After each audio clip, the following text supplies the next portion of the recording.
찬송가 222장 찬송 부르시면서 3일밤 예배 시작하겠습니다.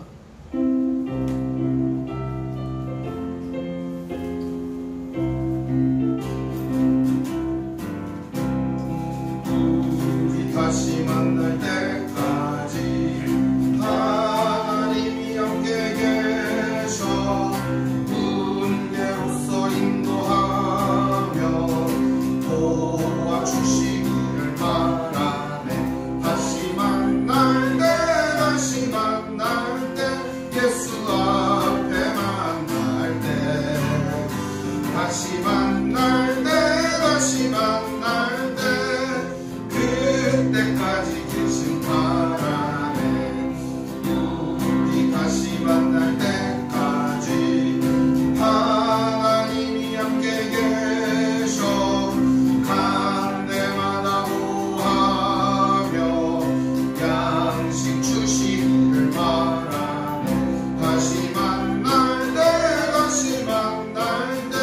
예수 앞에 만날 때 다시 만날 때 그때까지 계신 바라네. 우리 다시 만날 때까지 하나님이 함께 계셔 위태한 일 명쾌하고 부어주시기를 바라네. 다시 만날 때 예수 앞에 만날 때 다시 만날 때 그때까지 계신 바라네.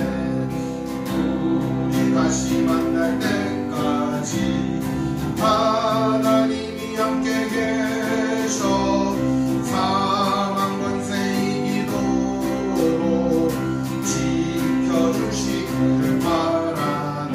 다시 만날 때 예수 앞에 만날 때 다시 만날 때 그때까지 계신 바라네.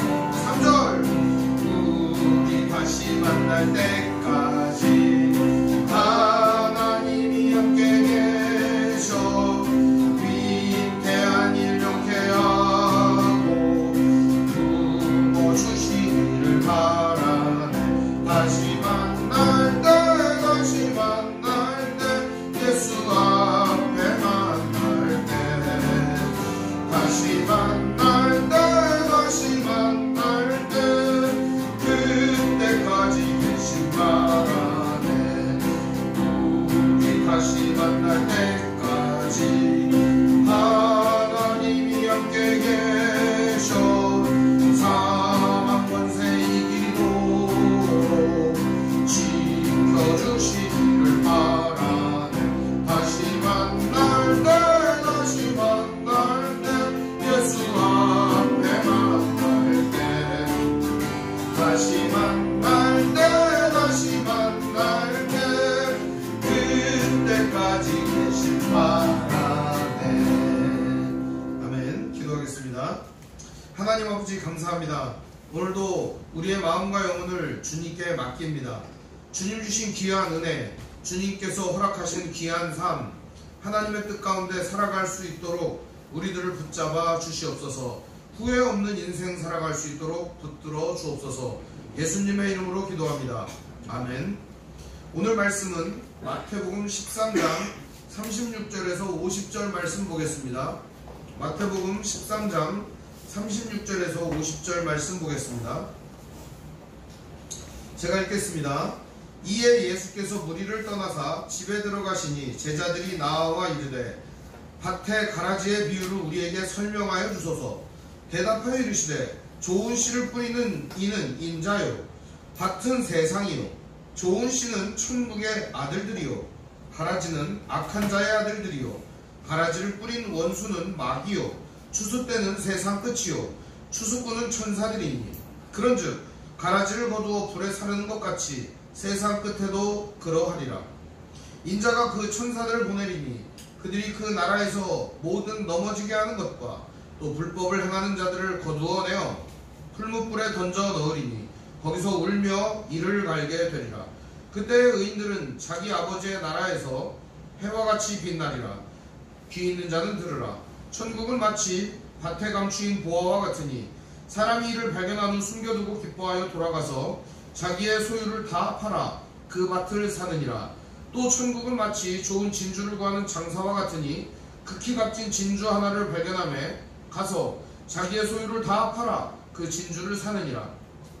또 천국은 마치 바다에 치고 각종 물고기를 모는 그물과 같으니 그물에 가득하며 물가로 끌어내고 앉아서 좋은 것은 그릇에 담고 못된 것은 내버리느니라. 세상 끝에도 이러하리라. 천사들이 와서 의인 중에서 악인을 갈라내어 풀무불에 던져 넣으리니 거기서 울며 이를 갈리라. 아멘. 오늘 말씀의 제목은 울며 이를 갈게 되리라 라는 제목으로 말씀의 은혜를 나누겠습니다. 울며 이를 갈게 되리라. 예수님은 천국의 비유를 백성들에게, 제자들에게, 모든 이들에게 말씀하여 주셨습니다. 그리고 그 천국의 비유를 들은 사람들은 예수님께서 하시는 말씀의 내용을 깨닫고 우리가 과연 어떠한 존재로 살아가야 되는지, 어떠한 사람인지를 알게 되었습니다. 오늘 우리도 하나님 말씀의 은혜를 나누고 귀한 주님의 뜻을 발견하면서 무엇을 알게 되는가? 그것은 바로 우리의 삶이 어떻게 살아가야 되는가 하는 삶의 의미를 발견하게 되는 것입니다. 오늘 여러분은 무엇을 가지고 이 땅을 살아가시며 무엇을 목적으로 살아가고 계십니까? 오늘 우리의 목적이 분명해야, 우리가 나아가야 할 방향성이 분명해야 우리의 인생이 하나님 앞에서 온전하게 살아갈 수 있습니다. 그 방향성은 성경이 우리에게 가르쳐 주시는 바입니다.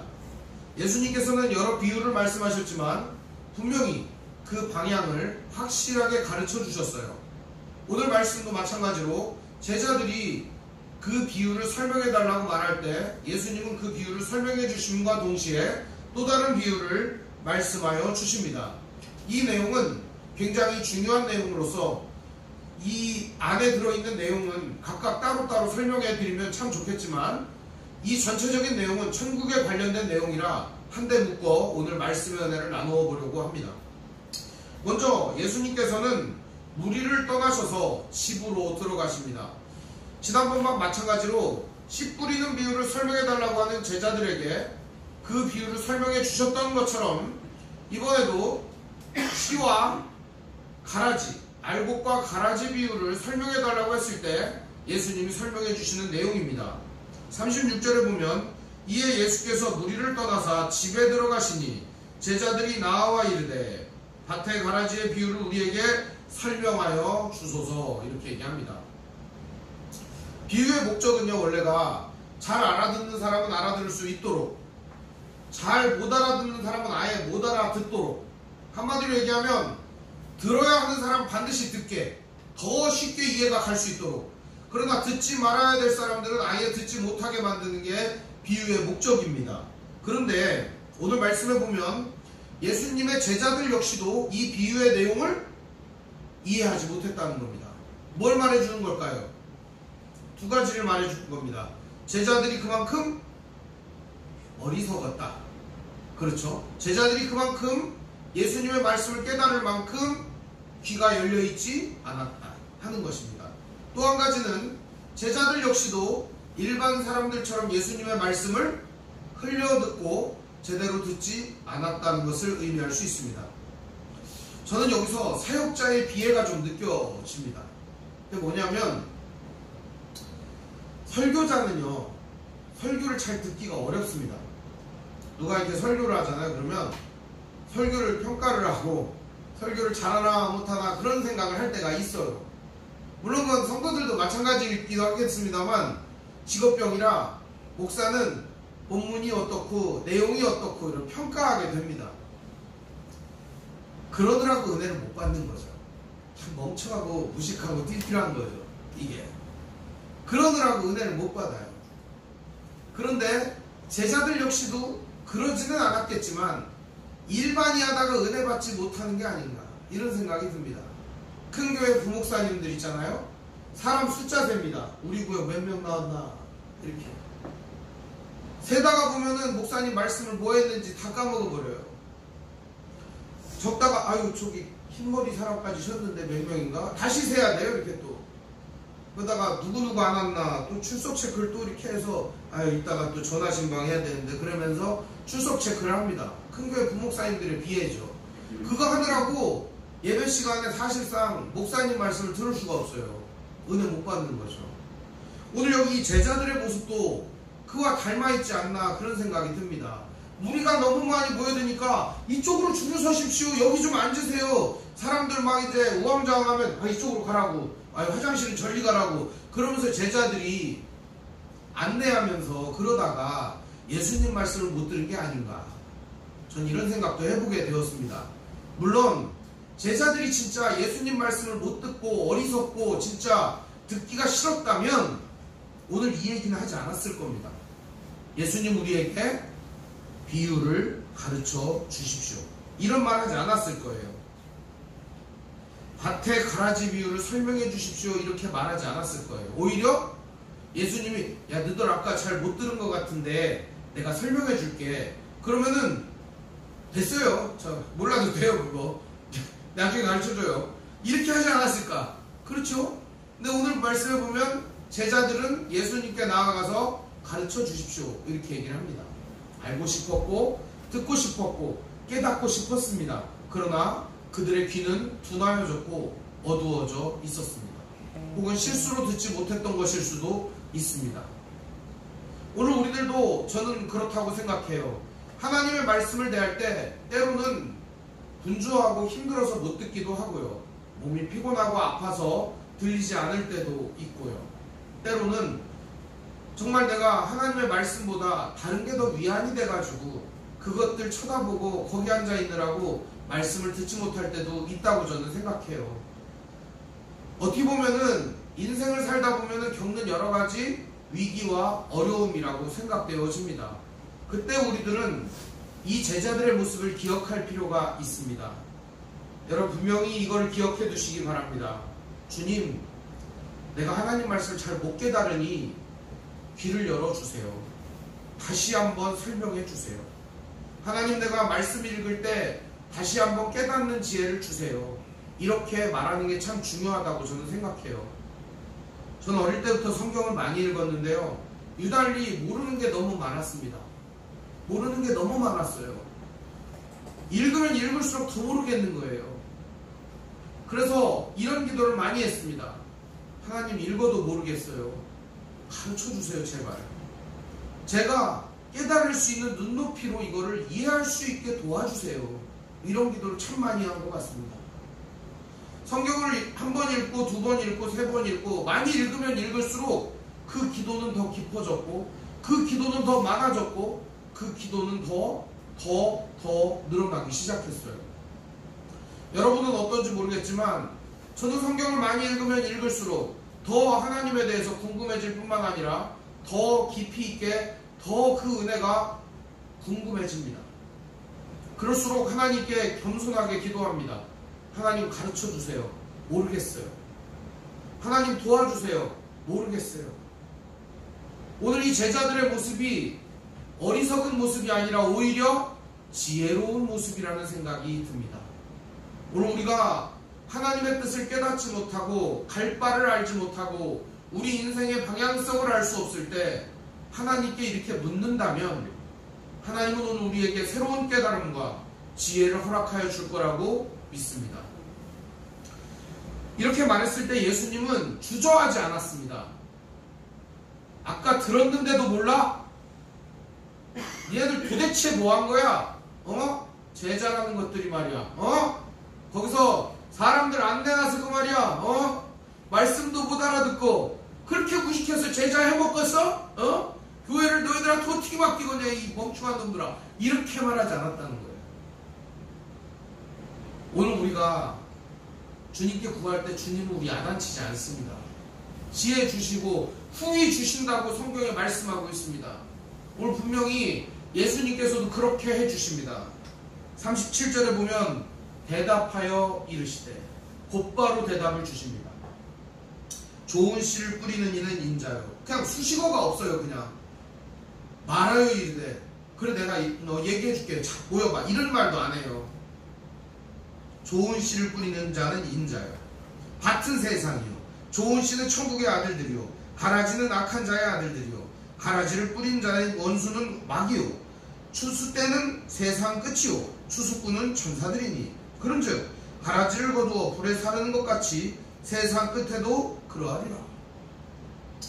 예수님께서는 매우 단조롭고도 단순한 비유를 아주 간단하게 설명해 주시면서 세상 끝날에 일어날 일과 하나님께서 지금 왜 심판하시지 않는 이유를 가라지 비유를 들어 설명해 주신 것입니다. 믿음의 사람들을 보전하고 믿음의 사람들이 이 땅을 살아가는 동안 하나님의 은혜 안에 잘 자라날 수 있도록 가라지들을 뽑지 않으신다는 겁니다. 가라지를 뽑다가 오늘 우리들까지 다칠까봐 하나님은 우리들을 소중히 여기시며 오늘 우리들을 귀하게 여기신다는 말씀의 내용이죠. 그리고 나서 이렇게 말합니다. 인자가, 예수님이죠. 인자는 그 천사들을 보내리니, 그 천사는 누구예요? 추수하는 추수꾼 천사를 보낸다는 겁니다. 그들이 그 나라에서 모든 넘어지게 하는 것과 또 불법을 행하는 자들을 거두어내어 풀무불에 던져 넣으리니 거기서 울며 이를 갈게 되리라. 저는 이 말씀이 참 이해가 안 되는데 여러분들 어떻게 보시는지 잘 모르겠습니다. 먼저 보면은 모든 넘어지게 하는 것, 이게 뭘까요? 모든 넘어지게 하는 것. 길을 가다가 넘어지게 하는 게 뭘까요? 장애물이겠죠. 돌뿌리겠죠. 우리의 발을 걸려 넘어지게 하는 무언가, 우리를 넘어지게 만들려고 파놓은 함정 같은 것들이 있겠죠. 그것들을 말해주는 것입니다. 넘어지게 한다는 건 우리가 주님의 뜻대로 잘 걸어가고 있을 그때 우리의 발이 걸어가지 못하도록 막는 것, 우리가 걷다가 자빠지도록 만들어두는 장치 같은 것들을 말하는 것입니다. 삶을 살다 보면 이런 것들을 많이 경험하게 됩니다. 특히나 유혹이죠. 유혹. 지난주에 라디오를 듣다가 그런 이야기를, 사연을 들었습니다. 어떤 사람이 조기 은퇴를 했어요. 대기업에 다니다가 48살에 은퇴를 했습니다. 그리고 나서 창업을 했어요. 근데 자기한테 엄청 잘해주고 자기를 위해주고 자기를 살뜰히 챙겨주는 그 좋은 형과 함께 창업을 시작했다고 합니다.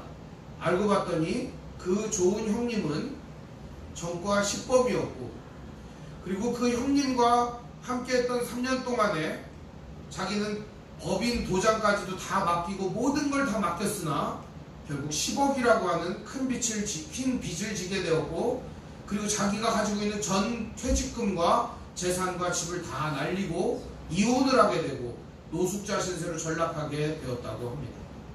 그런 얘기를 들었습니다. 넘어지게 한다는 것은 바로 그런 얘기입니다. 넘어지게 하는 것은 우리를 잡아뜨리려고 작정하고 속이는 존재들을 의미하는 것입니다. 또 한 가지는 오늘 우리가 욕심부리고 탐욕을 부려서 넘어지는 것들을 의미하는 것입니다. 제가 말씀을 준비하다가 불쌍한 예화가 꼭 나에게 생각이 나더라고요. 제가요, 짐을 이렇게 한 손에, 이 양손에 다 드는 습관이 있어요. 그래서 차 문을 열고 짐을 다 이렇게 들었습니다. 그리고 손에 컵을 이렇게 들고 갔습니다. 어떻게 됐을까요? 잘 들고 왔습니다. 다음 날에도 비슷하게 짐을 다 이렇게 들고 한꺼번에 잘 들어왔습니다. 이제 교회 안에서 이런 벌어진 일입니다. 이제 커피잔 같은 것들을 한꺼번에 다 이렇게 들고 가다가 문을 열다가 잔이 툭 떨어져서 깨져버린 거예요. 걷다가 자빠지거나 넘어지거나 깨지는 일은 내가 너무 욕심부려서 그럴 때도 있구나 하는 생각이 들더라고요. 우리가 더 많이 들으려고, 더 많이 가려고, 더 빨리 가려고, 더 쉽게 하려고 하다가 자빠지고 넘어질 때가 많다는 사실입니다. 오늘 말씀은 그걸 말해주는 거예요. 모든 넘어지게 하는 것, 그리고 불법을 행하는 자들, 한마디로 말하면 하나님 나라에 들어갈 수 없게 만드는 장애물과 그 모든 것들을 다 불사르겠다라고 하는 겁니다. 어디에다가? 거두어내어 풀무불에다가 던진다는 겁니다. 근데 참 이상한 게 있습니다. 여러분, 풀무불이라고 하는 게 뭐냐면 용광로를 의미합니다. 용광로를 한번 머릿속으로 상상을 해보십시오. 이제 머릿속으로 이제 용광로를 떠올리시는 겁니다. 용광로. 자, 그 다음 말씀을 한번 같이 읽어보겠습니다. 42절이에요. 이 풀무불이라고 하는 용광로예요. 자, 용광로를 떠올리면서 읽어보는 거예요. 시작. 풀무불에 던져 넣으리니 거기서 울며 이를 갈게 되리라. 이해가 됩니까? 여러분, 용광로에 여러분이 들어갔는데 용광로에서 울면서 이를 빠득빠득 가는 게 그게 상상이 됩니까? 저는요, 이 말씀이 너무 이해가 안 되는 거예요. 그냥 이거를 머릿속에 떠올려도 도대체 이게 이해가 안 된다, 이게. 여러분, 잘 이해가 잘 되는 거예요, 이거? 저는 아무리 생각해도 이해가 안 되는 거예요. 용광로에 들어가면 일단 어떻죠? 이게 살이 데일 정도로 아니, 그런 것도 의미가 없겠네, 그냥. 들어가는 순간 녹아버릴 텐데, 그렇죠? 울며 이를 갈게 되리라. 그랬더니 제가 요런 옛날 주석을 봤더니 옛날 주석에 이렇게 돼 있더라고요. 어떤 목사님이 쓰신 주석인데 거기에는 살이 데어도 바로 살이 재생된다는 거예요. 그리고 살이 이렇게 돼 있는 순간에 살이 재생이 돼가지고 아 뜨거 하는 순간에 또 재생이 되고 또 아 뜨거 하는 순간에 또 재생이 된다는 거예요. 그건 뭔 말이야 도대체. 풀무불이라고 하는 것이나 울며 이를 갈게 되는 것이나 따로 떼어서 한번 생각을 한번 해보면 좋을 것 같습니다. 풀무불이라고 하는 것은 가라지를 태우는 용도로서 풀무불을 의미하는 것입니다. 한마디로 말하면 가라지의 최종 심판은 뭘까요? 불에다가 태워버리는 겁니다. 근데 그 불이 일반적으로 타는 들불이 아니라 용광로에다가 집어넣어서 확실하게 태워버린다는 거죠. 이건 뭘까요? 확실한 심판을 의미하는 것입니다. 그리고 울며 이를 갈게 되리라. 여러분 언제 웁니까? 보통 슬플 때 울죠, 그죠? 슬플 때. 또 언제 웁니까? 억울할 때 웁니다. 억울할 때, 그죠? 분명히 여기에서 말하는 울음은 기쁨의 눈물은, 환희의 눈물은 아닐 거예요. 슬픔의 눈물과 억울할 때 흘리는 눈물일 겁니다. 왜냐하면 그 다음 말씀, 우리가 이제 계시의존적 사색이라고 성경을 보면서 유추를 할 수 있는 거예요. 뭐를 볼 수가 있어요? 울면서 뭐를 해요? 이를 갈게 되리라. 이를 빠득빠득 언제 갑니까, 여러분? 원통하다. 그죠? 승질난다. 분통 터진다. 그냥 할 수 있었는데, 막 그러면서 이제 이를 갈게 되는 거 아니겠습니까? 오늘 이 말씀은 믿음의 사람들이 하나님 나라에 이르게 되는 과정을 설명하는 얘기가 아닙니다. 최후의 심판에 하나님의 심판이 얼마나 확실하게 이루어지는가에 대한 이야기입니다. 가라지를 풀무불에 확실하게 태우듯이 하나님을 잊고 만유의 아버지이신 하나님, 우리를 사랑하시는 아버지 하나님, 우리를 목숨을 걸고 구원하여 주신 예수 그리스도를 잊어버린 그 사람들의 억울함, 분통 터짐, 슬픔, 그런 거죠. 천국에 가봤더니 하나님 진짜 우리 아버지였던 거예요. 어떨까요? 슬프겠죠. 일단 우리 아버지를 만날 수 없어. 또 한 가지는 내가 왜 그때 예수를 믿지 않았던가, 내가 그때 왜 주님을 따르지 않았던가 하는 이갈림이 거기에 있다는 겁니다. 두 가지로 설명이 되어 있는 겁니다. 그러면서 43절은 부연 설명을 해주고 있습니다. 그때의 의인들은 자기 아버지의 나라에서 해와 같이 빛나리라. 귀 있는 자는 들으라. 이 부분은요, 두 개를 대비해서 설명해주고 있습니다. 그때의 의인들은 자기 아버지 나라의 해와 같이 빛나리라. 원래 이거는 로마에서 잘하는 사람들은요, 대낮에 빛나는 면류관과 빛나는 옷을 입혀주는 모습을 상징화한 것입니다. 상 받는 모습, 그리고 영광스럽게 되는 모습을 상징하고 있습니다. 반면에 오늘 여기에 등장하는 풀무불에 던져놓고 울며 이를 갈게 되는 장면은요, 감옥에 갇히거나 혹은 슬퍼하며 심판의 자리에, 그리고 자기가 형벌을 받는 형벌의 자리에 내려가는 사람들을 은유적으로 묘사하고 있는 것입니다. 한마디로 말하면 최후의 심판이 얼마나 확실한가를 보여주고 있는 내용입니다. 그리고 예수님께서는 이어서 천국의 세 가지 비유를 우리에게 설명해 주십니다. 이 세 가지 비유는 지금 말했던 가라지의 비유, 밭과 가라지의 비유를 확실하게 부연 설명해 주고 그것을 드러나게 해주는 비유라고 할 수가 있습니다. 44절 말씀부터 보면 천국은 마치 밭에 감추인 보화와 같으니 사람이 이를 발견한 후 숨겨두고 기뻐하여 돌아가서 자기의 소유를 다 팔아 그 밭을 사느니라.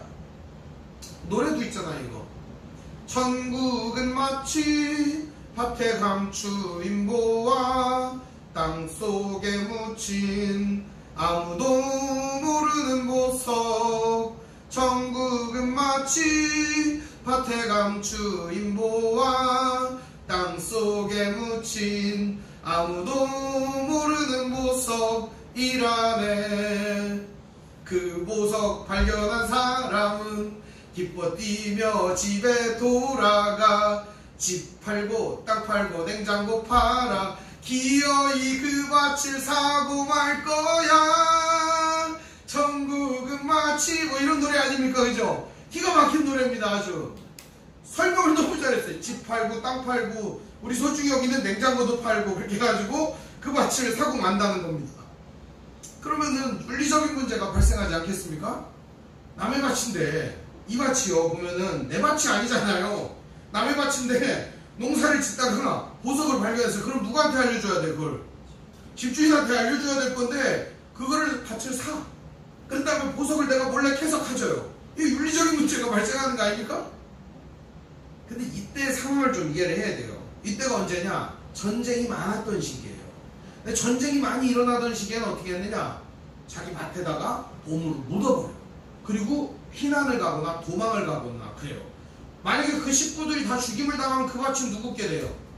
다른 사람께 되는 거예요. 그러니까 여기에 있는 보물은 임자가 있는 거예요? 없는 거예요? 임자 없는 보물인 거예요. 그러니까 이건 캐는 게 임자인 거예요. 근데 만약에 그걸 그 땅에서 발견을 했어요. 순진하게 이걸 갖다가 아유 주인 저기 내가 이게 보물을 발견했는데 반띵합시다. 그럼 뭐라고 그럴까요? 내 밭에 나온 거니까 내놔. 그러면서 그 사람을 다 갖는 겁니다. 오늘 여기에서 말하는 이 밭에 감추인 보화는 당시의 상황과 이해가 있어야 알 수 있는 내용이죠. 중요한 것은요, 그 보물을 발견한 사람은 그 밭을 사기 위해 어떻게 할까요? 자기의 모든 걸 다 팔아가지고 그 밭을 살 겁니다. 그렇죠? 왜죠? 내가 가지고 있는 그 어떤 것보다도 그것이 귀하니까. 비교할 수 없을 만큼 값진 거니까.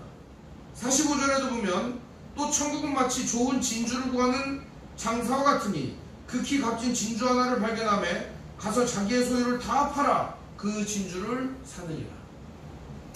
진주라고 하는 것 자체가 이때 당시에 매우 귀한 것이었어요. 근데 뭐 주먹만한 진주가 있다고 칩시다.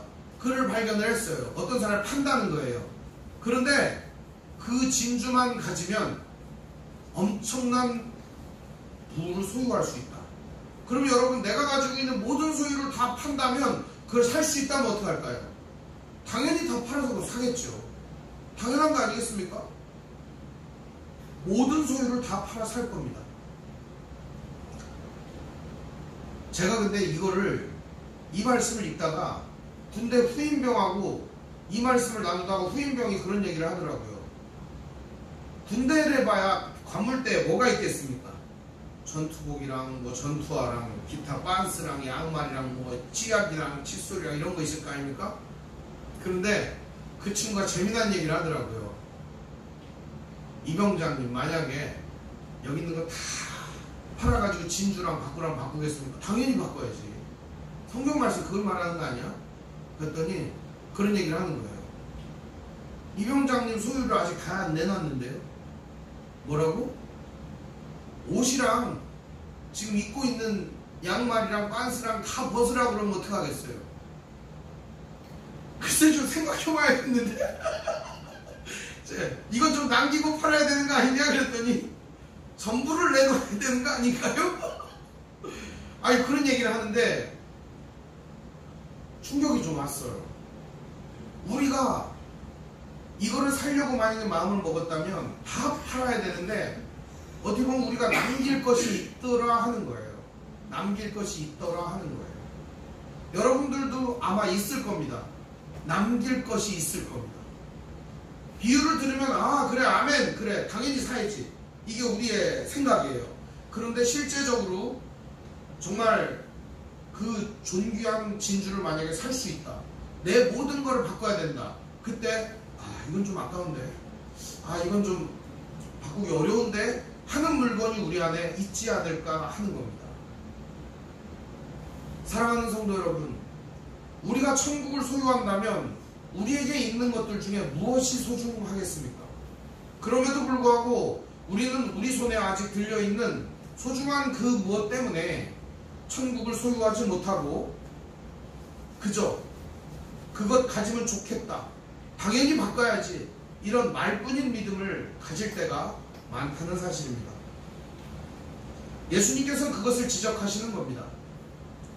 이어지는 비유가 더 확실한 비유입니다. 볼까요? 47절부터 등장하는 비유인데요. 또 천국은 마치 바다에 치고 각종 물고기를 모으는 그물과 같으니 그물에 가득하며 물가로 끌어내고 앉아서 좋은 것은 그릇에 담고 못된 것은 내버리느니라. 그물을 갖다가 쫙 쳐가지고 고기를 잔뜩 잡았습니다. 그럼 이제 그 고기를 어떻게 바꿨어요? 그물을 쫙 펼쳐갖고 앉아갖고 양재기를 몇 개 갖다 놓고서 큰 고기, 중간 고기, 작은 고기, 오징어, 뭐 꽃게 뭐 이런 거 하면서 나누지 않겠습니까? 정말 필요한 거, 정말 좋은 거는 큰 그릇에 담겠죠. 작고 쓸모없고 다시 놔줘야 되는 건 다른 그릇에 담지 않겠습니까? 그것을 의미하는 것입니다. 천국이라고 하는 것은 결과적으로 우리에게 필요 없는 그것을 내버리고 정말 필요한 걸 담는 작업일 것입니다. 또 한 가지는 예수님께서는 그날에 구별하신다는 겁니다. 담아야 할 것과 버릴 것, 이걸 구별하신다는 겁니다. 오늘 천국을 소유한 거룩한 하나님의 사람들은 내 안에 진짜 가져야 될 것이 무엇인가를 생각해야 합니다. 그리고 내가 내어버릴 것이 무엇인가를 생각해야 합니다. 그래야 내가 내어버림을 당하지 않는 것입니다. 사랑하는 성도 여러분, 오늘 우리에게 있어서 소중한 것은 무엇입니까? 성경은 오늘 그것을 우리에게 질문하고 있는 겁니다. 당신이 가장 소중하게 여기는 그것이 무엇이냐? 오늘 예수님께서는 말씀하시는 겁니다. 바로 그것이 너의 보물이다. 너의 보물은 뭐냐? 진짜 천국이 너의 보물이 맞냐? 하나님 나라가 너의 보물이 맞냐? 오늘 우리에게 질문하는 겁니다. 여러분의 보물은 무엇입니까? 주님이 오늘 우리에게 이것을 질문할 때 우리는 뜨끔합니다. 미안해요 하나님. 내가 보물이 딴 거였어요. 다른 게 보물인 것 같아요. 그런 마음이 들지 않겠습니까? 이 말씀의 내용은 이렇습니다. 49절부터 50절에 보면 설명을 해줍니다. 세상 끝에도 이러하리라. 천사들이 와서 의인 중에서 악인을 갈라내어 풀무불에 던져 넣으리니 거기서 울며 이를 갈리라. 반드시 나눈다는 겁니다. 나누어서 한쪽 그릇, 바깥쪽 그릇 나누어서 집어넣는다는 거예요. 오늘 여러분에게 있어서 중요한 하나님 나라는 무엇입니까? 여러분의 진주는 무엇이며 보물은 무엇입니까? 그것이 바로 우리 신앙의 핵심일 것입니다. 오늘 여러분을 이끌고 가는 그것은 뭐예요? 여러분 안에 진짜 소중히 여기는 그건 뭐예요? 저는 그것이 복음이었으면 좋겠습니다. 저는 그것이 예수 그리스도였으면 좋겠습니다. 그것이 우리를 사랑하시는 하나님 아버지였으면 좋겠습니다. 저는 그것이 바로 이 세상 그 무엇과도 바꿀 수 없는 주님이었으면 좋겠습니다. 오늘도 이 귀한 것들을 소유했는데도 불구하고 세상의 어스러기들과 찌끄레기들을 모아가며 그것들을 보물이라고 착각하는 어리석음을 범하지 않았으면 좋겠습니다. 한 노숙자가 있었습니다. 제가 어린이 대공원에 처음 갔을 때예요. 저 왜 그런 걸 봤나 모르겠어요. 이모가 어린이 대공원에 데려간다고 시골에서 입던 그 저고리 같은 옷이 있어요. 이상한 옷 같은 걸 입고 갔어요. 지금도 그 사진이 있는데 창피해서 내가 그 사진 공개를 안 하는데, 그래서 대공원에 가가지고 원숭이랑 뭐랑 이런 걸 구경을 하면서 얼마나 좋았나 몰라요. 그런데 이제 점심때가 되어서 싸간 김밥이랑 이제 빵이랑 이런 걸 먹는데요. 지금도 참 생생하게 기억이 납니다. 노숙자가 이렇게 옵니다. 냄새나는 아저씨가 왔어요. 제 이모 아저씨 그 냄새가 나. 우리 집에 오는 거지 같아요. 그러니까 그런 소리 하는 거 아니야? 그러더라고요.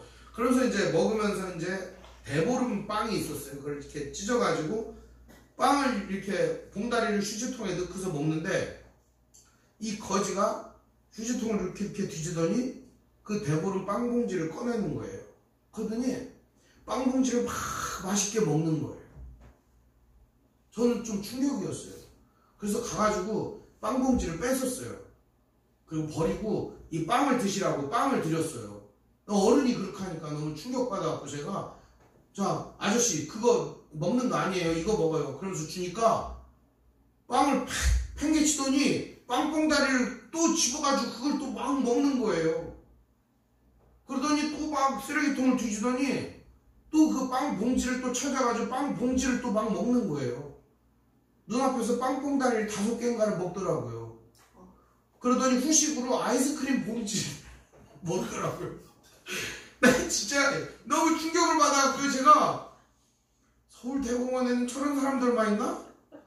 서울대공원에 왜 이렇게 거지들만 있나? 그런 생각이 처음엔 들었는데요.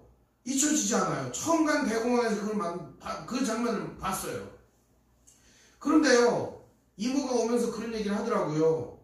저 사람은 저게 빵보다 맛있나 봐. 저 사람은 저게 좋은가 봐. 여러분은 어떻게 봅니까? 그 사람이 이상하게 보이지 않습니까? 저만 이상한 거 아니잖아요? 저는요, 근데 지금 이 세상이 그렇게 돌아가고 있는 것 같아요. 정말 소중한 하나님이 허락해 주신 복음과 하나님의 나라와 오늘 우리에게 허락해 주신 하나님의 은혜는 잊어먹고 껍데기 빵 봉지만 찾아갖고 주적거리다 그걸 찾으면 마치 보물을 찾은 것 마냥 그거를 씹어먹는 그 노숙자 아저씨와 다를 바가 없다, 이런 생각이 드는 거예요. 껍데기만 주워먹고 껍데기로 배부르는 인생 말이죠. 먹을 수 없는 비닐이를 왜 먹냐고요.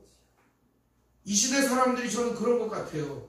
먹을 수 없는 그것을 주워 먹으면서도 아 이게 맛있는 거야, 아 이게 좋은 거야, 아 그렇게 하는 사람들이 너무 많은 것 같아요.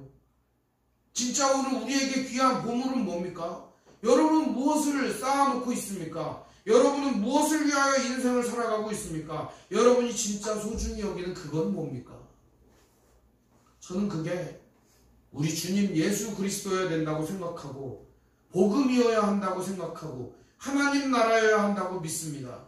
제게 있는 보물은 바로 그것이기 때문입니다. 오늘 우리 주님이 말씀하신 보물은 천국이며 하나님의 나라입니다. 오늘 말씀에 등장하는 울며 이를 갈게 되리라 라는 표현은 마태복음에만 거의 등장을 합니다. 마태복음에만 등장하는 이 표현은 마태가 의도적으로 마태복음에 이 표현을 쓴 겁니다. 울며 이를 가는 자가 누굴까요? 바로 하나님의 제사에 참여하지 못한 자들이기 때문입니다. 하나님의 은총을 받지 못하고 하나님의 사랑을 받지 못한 그 사람들, 하나님의 은총으로부터 배제된 자들을 의미하는 것입니다. 오늘 우리가 하나님의 은혜 안에 거하며 정말 하나님의 품을 보물로 여기며 하나님을 우리의 귀한 보물로 여겼으면 좋겠다 하는 것이 오늘 말씀의 의미입니다. 사랑하는 성도 여러분, 오늘을 살아가는 이 시대에 우리들은 진짜 중요한 것이 무엇인지를 깨달아야 합니다. 바로 이것임을 잊지 마시기를 바랍니다. 풀무불, 울며 이를 갈게 되리라, 이런 표현들은요 정말 억울하고 정말 슬프고 정말 괴로운 표현들입니다. 제가 다 이걸 설명할 수 없지만 오늘 우리 안에 있는 이 귀한 보물들을 더 소중히 여기는 계기가 되시기를 바랍니다. 주님의 이름으로 축원드립니다. 기도하겠습니다. 사랑과 은혜가 풍성하신 아버지 하나님, 은혜와 사랑을 감사를 드립니다. 오늘 우리의 연약함을 아시는 주님, 주님 앞에 이 보물들을 귀히 여길 수 있는 마음 허락하여 주시고, 그것들의 가치를 알아볼 수 있는 눈과 그것들을 소중히 여길 수 있는 삶을 살아갈 수 있도록 인도하여 주옵소서. 무엇보다 소중하신 우리 주 예수 그리스도, 우리에게 허락하신 그 귀중한 은혜, 사랑, 하나님 나라를 오늘 시간 바라보며 살아갈 수 있도록 인도하여 주옵소서. 우리 주 예수님의 이름으로 기도합니다. 아멘. 교회 소식을 알려드리겠습니다. 오늘 함께 예배하신 모든 분들 주님의 이름으로 환영합니다. 우리 옆사람과 인사하겠습니다. 사랑합니다. 사랑합니다 여러분. 사랑합니다. 하나님 말씀인 성경을 가까이 두고 매일 읽으시고 기도로 하나님과 교제하시고 말씀대로 사랑하며 사시기를 바랍니다. 목회자의 경건을 위해 기도해 주시기 바랍니다.